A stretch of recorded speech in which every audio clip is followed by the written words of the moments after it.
Bond with a loved one by sharing a night terror. Scream on the inside because you can't scream out loud. Send the man who has everything, the gift of Old Hag. All this and more: weird history, strange science, and the paranormal. It's fear-inducing. It's sleep-reducing. It's this week's nightmarish nightcap of Odd Tonic.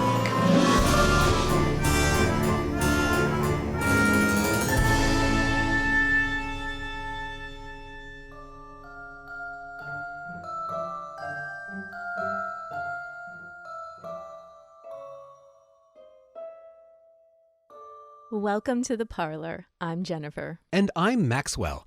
We're back from our summer holiday and ready to share more strangeness from our personal collection and beyond. So do make yourself comfortable, dear guest. We have missed you. We certainly have. Although you may wish we had stayed on vacation after this show, as we were inspired by our last episode to look more deeply into the phenomena of sleep paralysis. Need a refresher on what that's all about? Well, before we continue... You wake up from a dead sleep. What's woken you? You're not thirsty. You don't need the bathroom. You hear something. Footsteps on the stairs coming up to your bedroom. But you're home alone. Someone is in your house. Or you wake up and it's already there, inside your bedroom. You can hear it breathing. You can't see it, but you can somehow sense its thick presence, perceive its gender, and feel the sinister smile on its face. Or sometimes you already see it. Outlined in the corner of your room, darker than the blackest of shadows, the silhouette of a tall human, its evil, unseen eyes burrowing, burning into you. You scream, but nothing comes out. You can't move your mouth, your head, your arms, nothing. Your body is completely paralyzed. And now it's slowly walking toward you. Or is it floating? It's suddenly on top of you, the weight crushing down on your chest. Its face an inch away from yours. You know that your death is imminent, just as surely as you know that this is no dream, that you are fully awake. Except that you aren't. Not fully. Although it is rarely discussed in Western society, sleep paralysis is experienced by more than 20% of the world's population across all continents and has been documented as far back as medieval Persia, ancient Greece, and China's Zhou dynasty in 400 BCE. Our friend Rick provided an excellent scientific explanation for the phenomena in the last episode, and here it is again, in a nutshell. Your brain paralyzes your muscles during the stage of rapid eye movement sleep, or REM. This paralysis is called atonia and is a natural part of the sleeping process, as it keeps our body from acting out our dreams. You may experience sleep paralysis if atonia lingers as you wake up from REM sleep, and it also may occur if you are an individual who transitions quickly from wakefulness to REM sleep. And as for those terrifying visions, our brains are always performing an unconscious process known as the vigilance system, where it is always on the lookout for possible danger and is ready to provide quick decisions to maintain our safety. Some research suggests that our vigilance system is triggered in sleep paralysis because, though we are sleeping, our eyes are open and are scanning the space around us. And because our dreams are susceptible to subconscious thought, we visualize the danger that the vigilance system is looking for. And once the threat is detected, a feedback loop is formed where the vigilance system is trying to clarify what the threat is, while a rising fear feeds an escalating vision of terror into the dream, including strange noises, physical sensations, and dreadful smells. Thankfully, the paralysis may last only seconds or a few minutes. Sleep deprivation, stress, and other related factors are known to trigger an episode of sleep paralysis. And this explanation certainly holds water. Reddit.com is filled with stories from those who have suffered sleep paralysis, and their experiences directly map to the theories we've just described. Check the show notes for these links. Many of the Reddit users also share coping strategies stemming from the understanding that no matter how horrific the experience may be, it's merely the brain playing a terrible, terrible trick on itself. And we'd love to close the book on sleep paralysis on this note, dear guest. But not only would that make for a very short episode, it would be leaving out some very strange aspects and even stranger accounts in which the apparitions transcend from the normal terrifying sleep paralysis narrative into something more horrific, violent, and creepy. Have a listen, and you be the judge whether the following stories are merely a dream-fueled figment of an overactive imagination. Our first comes from thoughtcatalog.com. I have reoccurring sleep paralysis. Mine generally all feel the same, and certainly cause the same terror, despite the fact that I am aware now that it's sleep paralysis. It's like my hallucinations react to my self-awareness. It began as a demonic, fuzzy, dark figure that would hover above my bed and suck the breath out of my mouth from about 6 inches away. Gasping for air and struggling to move, I would lay for several minutes, felt like an eternity, until finally I'd break from it, sit up in a panic, startle my girlfriend, and it would, of course, be gone. Prior to reading up about sleep paralysis, I actually thought it was possible that these were actual paranormal incidents. Despite not being a religious person, to the contrary, I'm very scientific-minded. That's just how realistic and terrifying these events are. The next time it happened, I had read about sleep paralysis. So, I heard something slip into bed next to me, and as I struggled to turn my head to the left to look, I was paralyzed, obviously. It started to slowly growl and get angrier and started to rise above me. So, I quickly averted my eyes straight up again at the ceiling, and the creature started to calm its breathing next to me.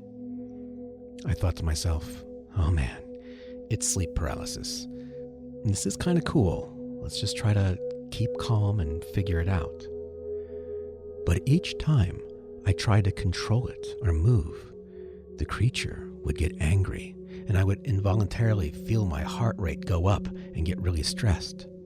So I decided I'd just fall asleep, power through it. That's when the creature whispered, "Yes, just fall asleep. You'll be safe," in a sinister, sarcastic way, which just made me more nervous. And each time I tried to power through the sleep, I'd hear more creatures start crawling up my walls, making horrifying sounds, and I'd have to open my eyes to see what was going on, and they'd scatter. So, finally I decided I'd just wake up. So I strained and strained to raise my arms and roll over, and finally broke out of the paralysis, and everything, of course, was gone. And now, it just keeps escalating. The more aware of these incidents I become, the more I try to control or fight them, the more insidious and scary they get. It's actually pretty awful. That is pretty awful. Yeah.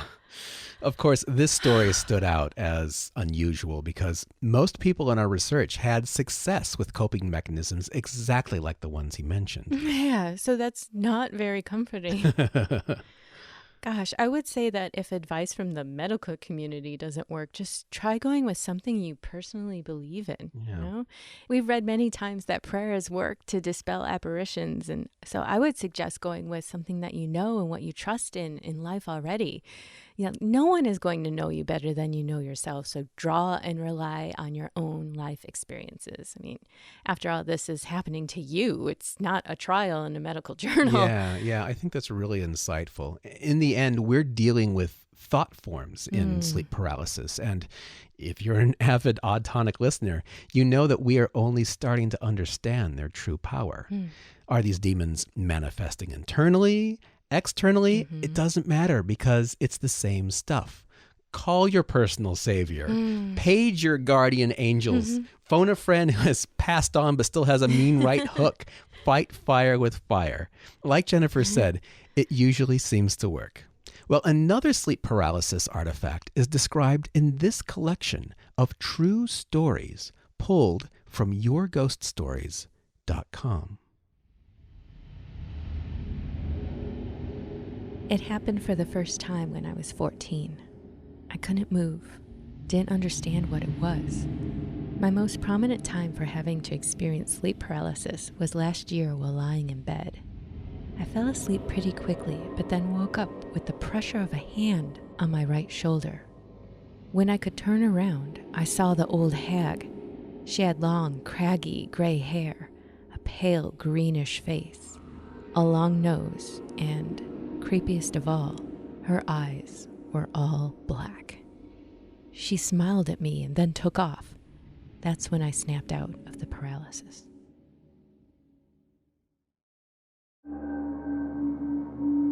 I was sleeping one night when I suddenly awoke. The room was exactly as it was when I fell asleep. I couldn't move or scream. I saw an old, scary lady standing in front of my window. She quickly moved to me and started choking me. It seemed like at least 10 minutes before she let go and disappeared. Then I could move and scream. I was terrified and would no longer sleep in that room.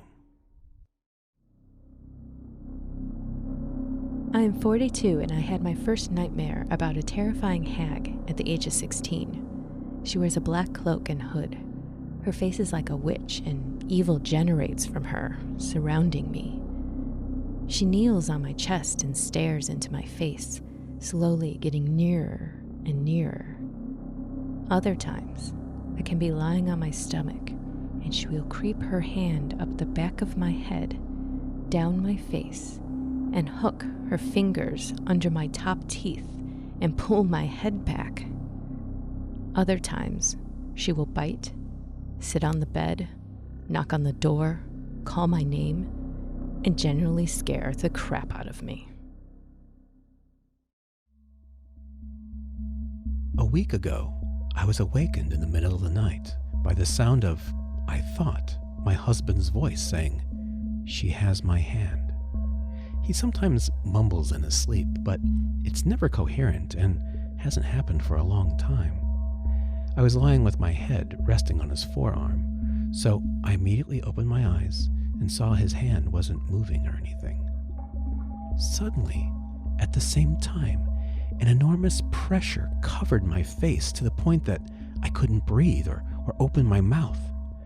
As this happened, I had the feeling of a hand pressing down on the top of my head and pulling my hair so hard that I felt physical pain.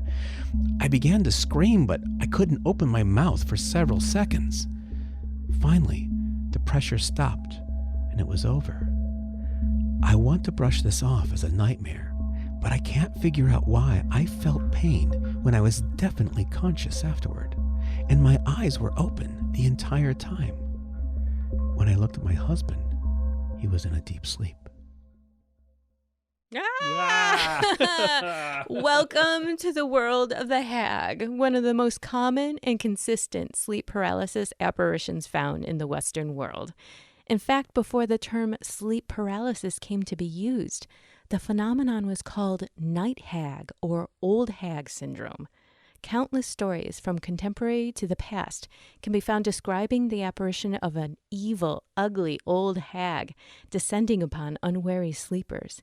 And we do mean that literally. Encounters with the hag are often physical, with her climbing onto your chest, smashing your body into the bed, and choking you breathless with her hands. Which brings us to a couple of points that Maxwell and I want to discuss. The first is the apparitions themselves.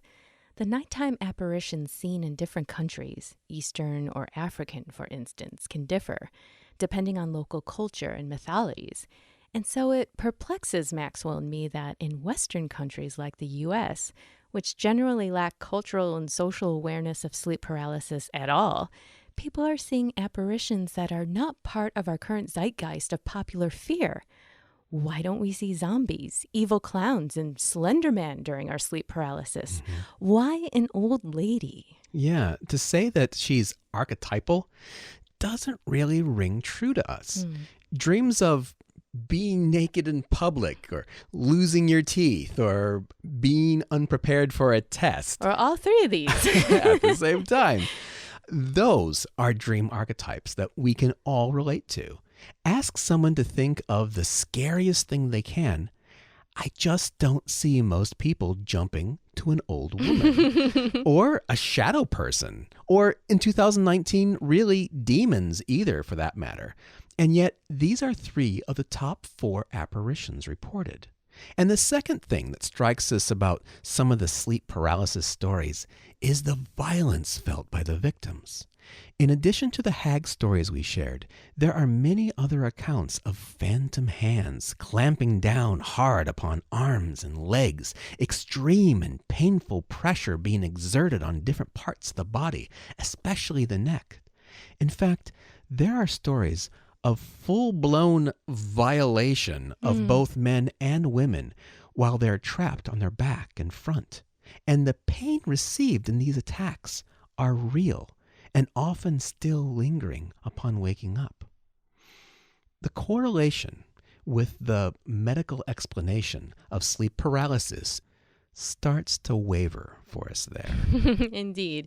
And if all this wasn't terrible enough, we've come to the 4th most reported apparition, the Hat Man.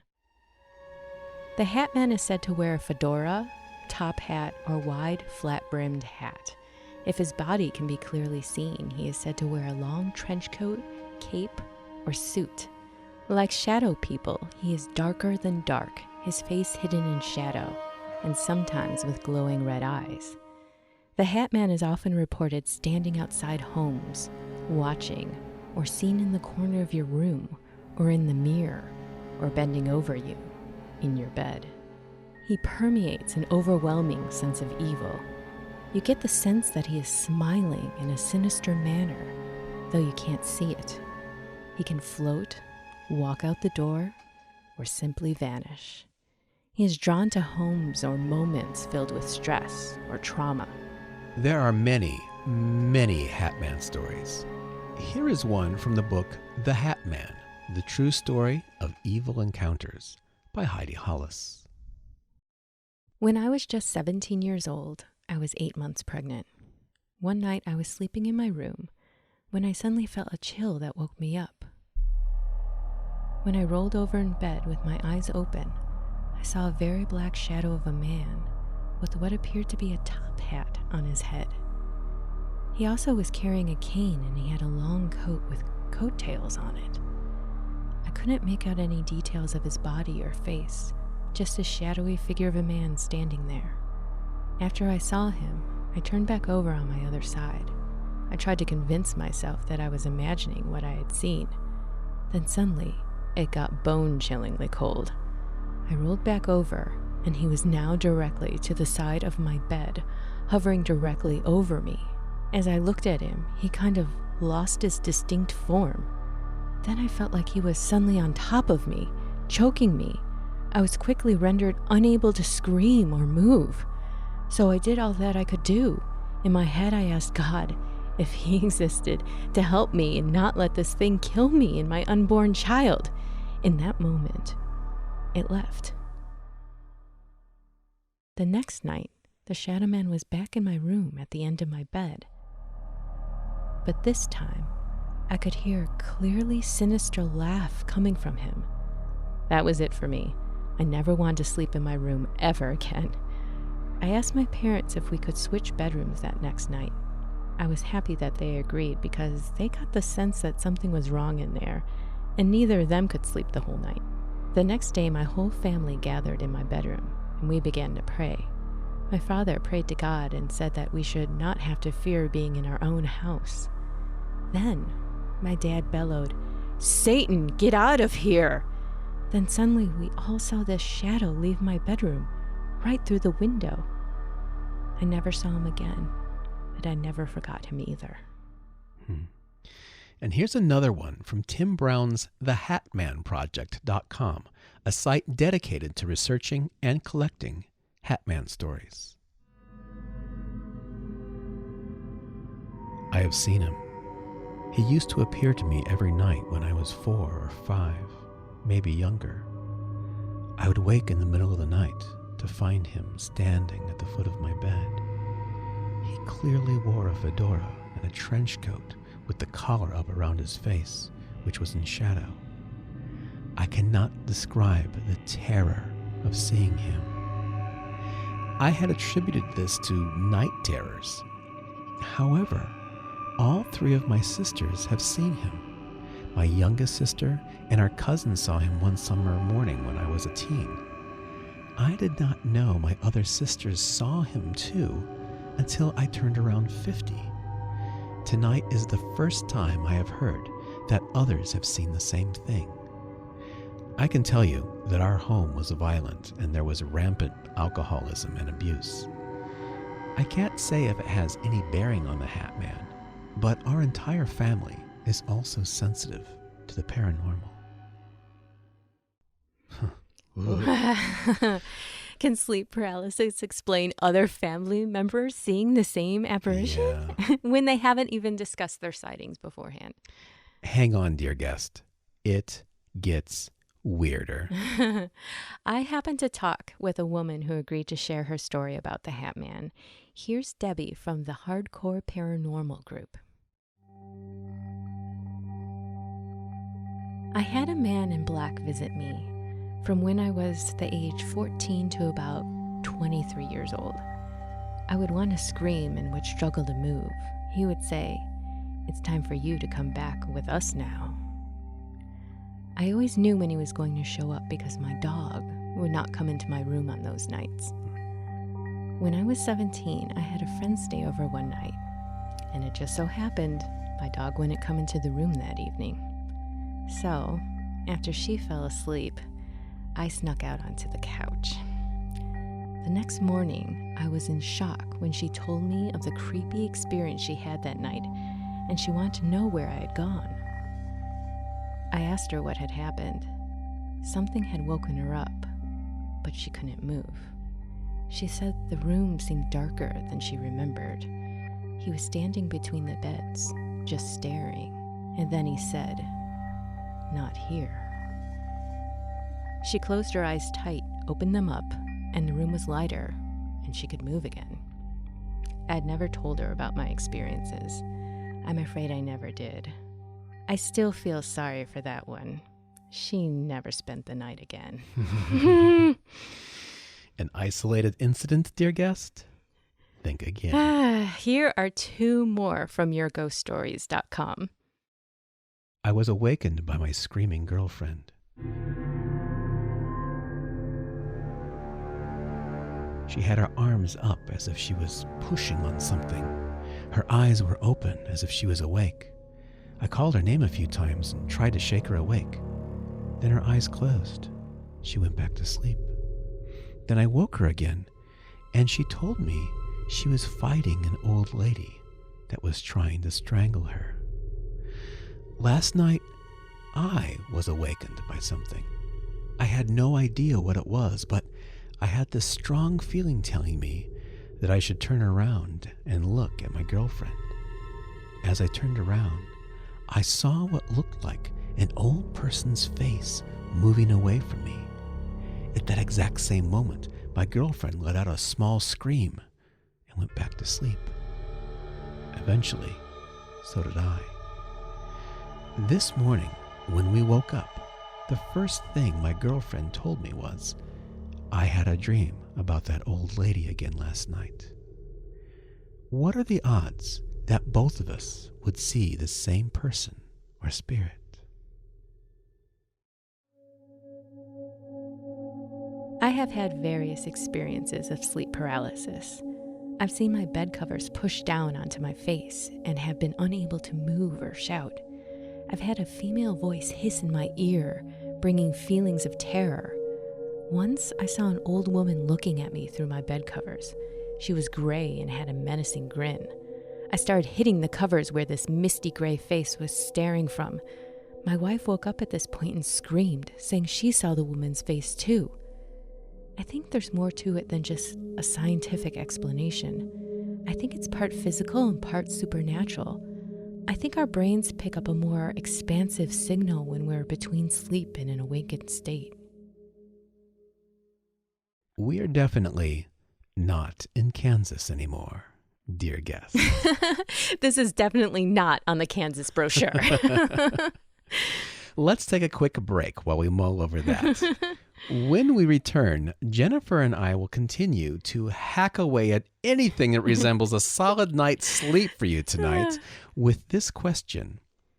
Can a fearsome, paralyzing apparition such as the ones we've described be conjured and sent to you like a nastygram? You're listening to Odd Tonic. Don't lose sight of your dreams. We'll be right back. Do you remember life before Odd Tonic? Perhaps you were trapped in a dank and dark laboratory, subjected to a mad scientist's whims. Just a head in a glass jar with no one to scratch your nose. Or to offer fascinating topics for discussion. But now you're here with us, warm and cozy in the parlor, and we are happy to Windex your glass jar for you. We are your people. Help other people find your people. Write us a review on Apple Podcasts, or tell your best spooky pal, sibling, online friend, ghost pet, or Uber Eats driver about Odd Tonic. Growing our audience keeps the odd alive and kicking, glass jar or no. And join our group on Facebook if you want to meet others who enjoy Odd Tonic just as much as you. There are more odd conversations in our group than you can ward off with an enchanted talisman. Find us on Facebook at Odd Tonic Society. Or Twitter and Instagram, also at Odd Tonic Society. And now back to more paralyzing, peculiar sleep stories. Welcome back. Thus far, do you really want a recap of the terrifying sleep paralysis tales we've been telling? The people around you are probably begging for you to turn this off. The children are crying. Your significant other is bitten off all their fingernails. And your fingernails. Perhaps it's better that we just keep going. Yes. Let's keep going. You go first. Your next love. It's written here in our notes. Fine. Hand me that blowtorch.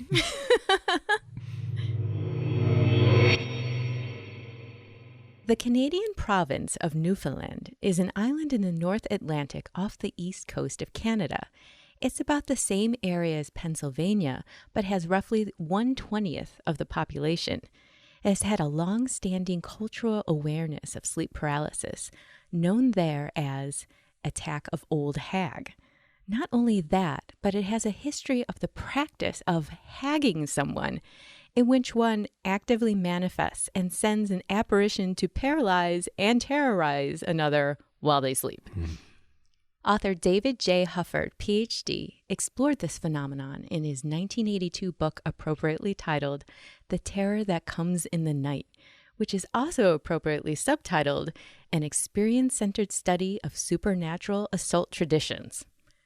Who knew there were enough supernatural assault traditions to write a book about them? Hufford worked as a faculty member for the folklore department at Memorial University of Newfoundland from 1971 to 1974. He first encountered the old hag while researching cultural supernatural beliefs and traditions. He drew up a questionnaire that he and college students used to ask a series of questions about nightmares, hags, and old hags. And if you're wondering what the difference is between the hag and the old hag, in Newfoundland, the hag refers to encountering any sleep paralysis apparition, including shadow people, for instance. The old hag refers to specifically seeing the old woman apparition. And the results from the interviews received an interesting range of answers and some fascinating stories. In this case, a 62-year-old woman described her knowledge of people being hagged. She said, "I saw only one actual person who experienced the hag. It was the year 1915, and it concerns 3 people, Robert, John, and Jean. Robert was trying to date Jean, who was John's steady girlfriend. Uh-oh. About a month after this had been going on, Robert began to be hagged by John. Every night when he went to bed, it was as if someone was pressing across his chest. It was as if he was being strangled. Robert became so sick that the people he lived with thought he was going to die. One night, an old man suggested that Robert place a piece of board directly across his chest with an opened-up pocket knife held between his hands. Oh, open knife in bed, what can go wrong? It was hoped that when the hag came to lie across his chest, the hag would be killed. However, in the morning, when Robert woke up, he found that the knife was sticking into the wood of the board. If not for the board blocking it, Robert would have been killed. Perhaps because the hag thought it had killed Robert, it never came back again. Robert knew that John was the person who was hagging him. He put it down as jealousy on John's part. Both men were about the same age, between 18 and 20 years old. Robert told the people that he lived with that the hag was human. He could hear it coming and could recognize it, but when it came, he couldn't speak. He could only make throaty noises. The way to call the hag, Robert later learned, was to say the Lord's Prayer backwards in the name of the devil. The only way to avoid the hag was by drawing blood or by using the word of God and keeping the light on in the bedroom. Although Robert was hagged, he always spoke freely about the whole thing whenever someone asked him. It's a really interesting story. Right? Although it doesn't confirm whether John ever admitted that he sent the hag or not. So the skeptic could say that it stands to reason that it just could have been a coincidence. Yeah, as it stands, one could say that Robert was just spreading a nasty rumor about John, maybe as another way to win over Jean. Right. A problem that the next case definitely does not have. No. The next case was submitted by a male university student who was told the story from an 80-year-old man. When the student asked the man if he knew anything about the old hag, the man first claimed not to understand. Then it dawned on him. "Oh, you mean hagging people? I can tell you a good one on that. I was there when it happened. It was down on the lake when it happened. We was fishing. I suppose it was about 50-odd years ago. We was in the bunkhouse this night, and there was this fine girl. She was there, and one of us was trying to kiss her, but she wouldn't let him do it. So he says to her, 'If you don't let me kiss you, I'll hag you tonight.' Now, she never believed he could do it, and she still wouldn't let him do it. Anyway, she went home, and brother, that was a night he hagged her and hagged her good. She was bad. She was foaming at the mouth before her father heard her. She was telling us about it after. Yes, he gave her some hagging." The student then asked how exactly did he hag her, and the man was reluctant to reply. "I can't go telling. It's not good stuff to be telling." But the student convinced the old man to continue by promising to keep him anonymous. Sucker! The student hagged him later that night. Just kidding.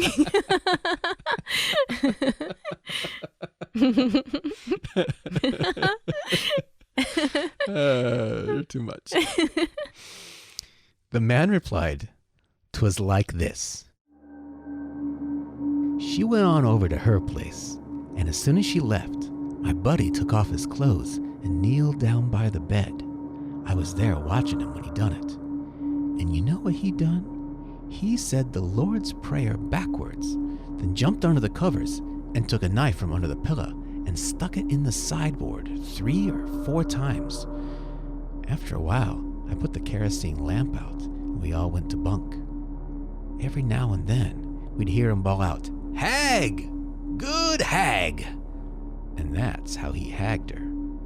The student asked, "Is the hag an old woman or something? Who was he calling to when he said, 'Hag, good hag'?"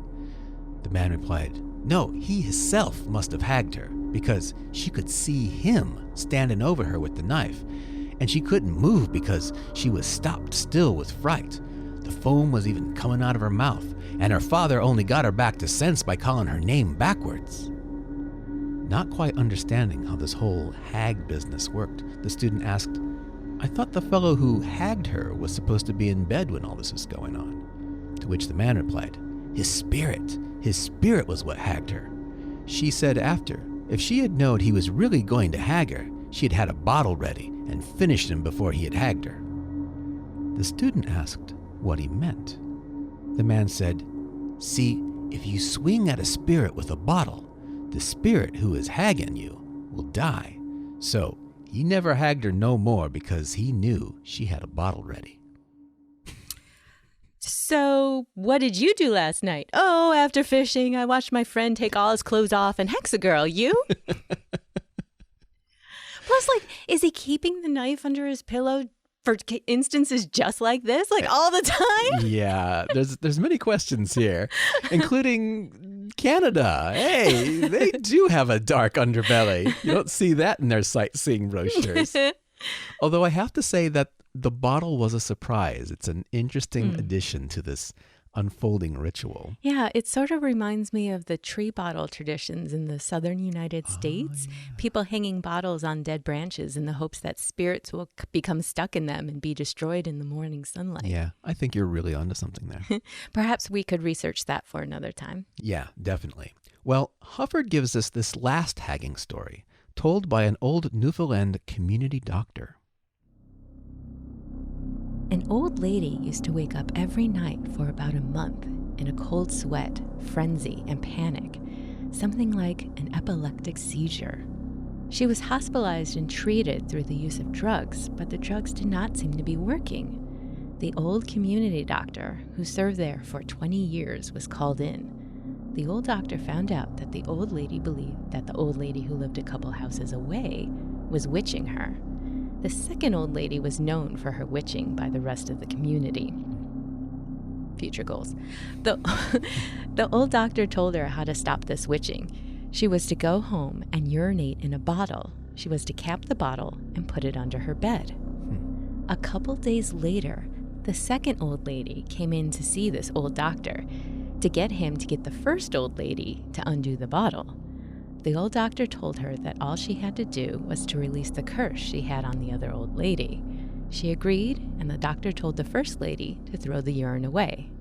Both of the old ladies were cured. Later in the interview, it was discovered that the second old lady, the witch, came to see the doctor because she could not urinate. Wow. It was never learned why the first old lady was cursed by the second old lady. Classic Petunia garden rivalry. Well, maybe the old witch was dating Jean at this point. Who knows? Jean gets around. But, dear guest, definitely check out The Terror That Comes in the Night by David Hufford. It's a pioneering work that attempts to bridge the scientific and paranormal aspects of some sleep paralysis phenomena. I would love to see how that last story could be neatly classified by doctors as a sleep disorder. Yeah, exactly. And again with the bottle, right? I mean, who knew that bottles were the ultimate weapon against the paranormal? Well, that's why I drink wine, just for the bottles.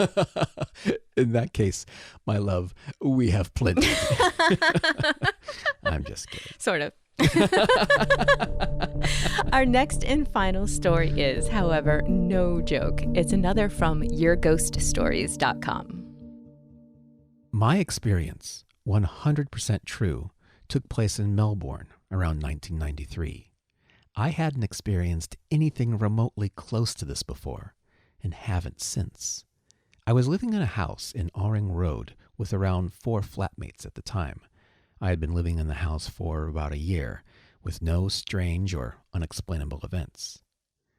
One night, in the early hours of the morning, I was awoken, and believe me, I was wide awake, with the realization that something had entered my room. The interesting part was, although I couldn't see what it was, I sensed it was part human, part animal. I don't know how I knew this, but I did. In other words, human, but more animal-like. And obviously, the feeling I got from this thing was not pleasant. I was also completely paralyzed. Now, I have read about sleep paralysis, etc., but I was wide awake and not the kind of person to imagine things. I was not using drugs or have had any history of mental illness, delusions, etc. Anyway, as I lie there, I sense this thing walk into my room, around the foot of my bed, and stood next to my bed for a moment. I was reasonably terrified, to say the least. The next thing I knew, this entity was on top of me.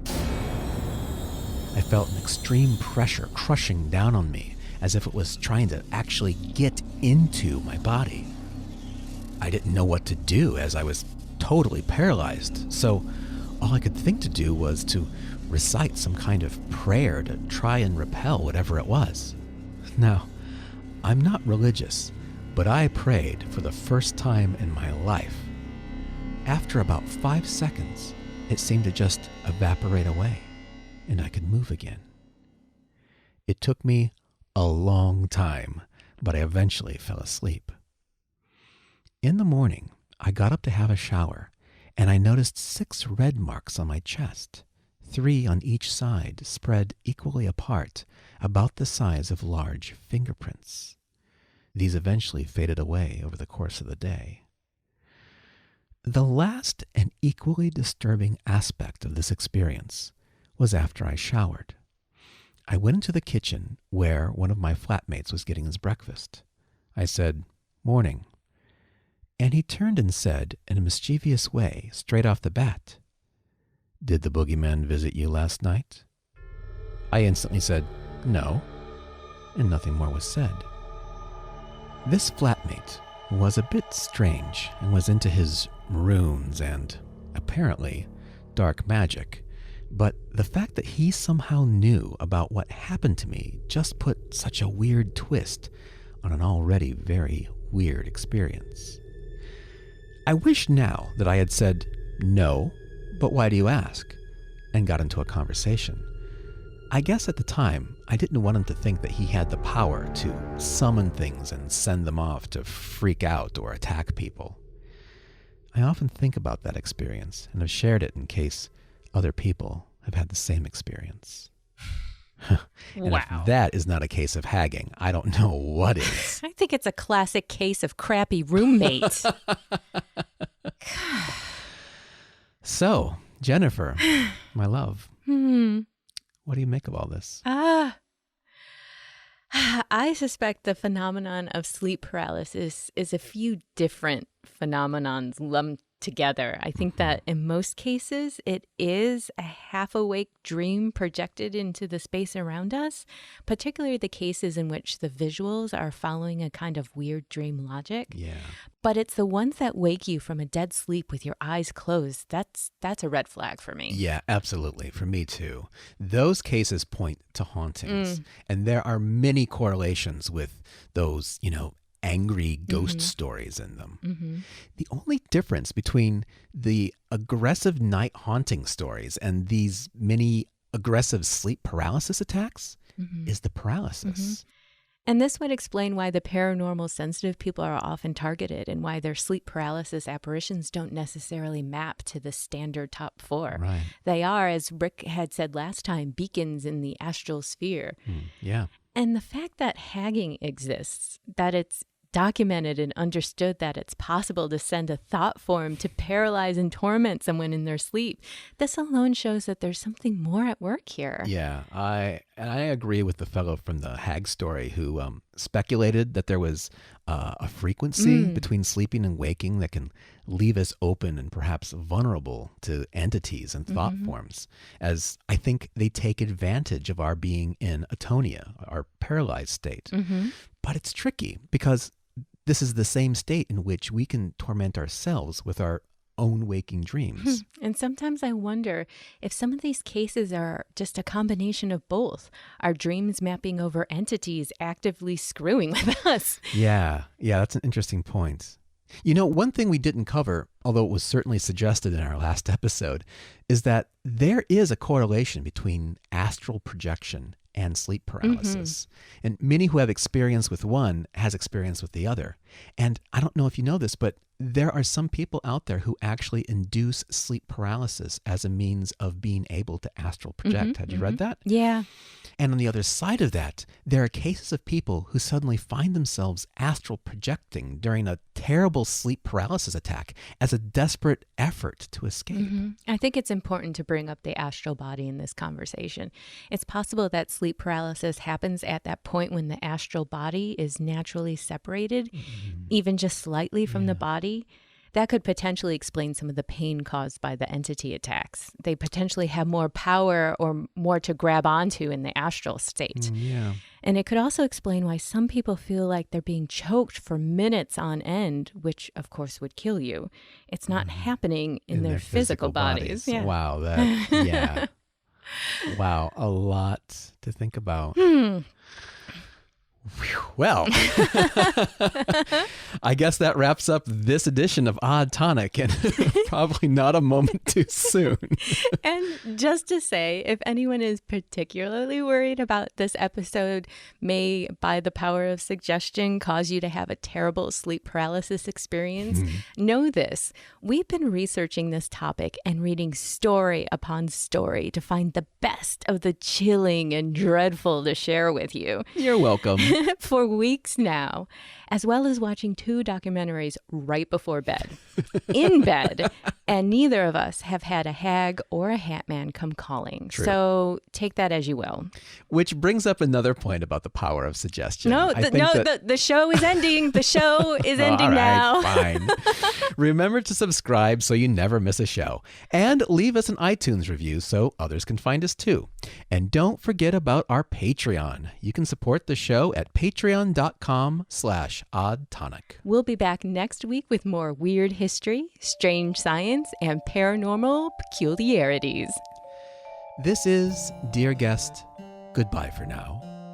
But remember, if you ever, deep in the night, wake from a sound sleep to the weird clanging of teacups and the murmuring of 2 shadow-laden figures sitting upon your chest, don't worry. It's just us. Good night.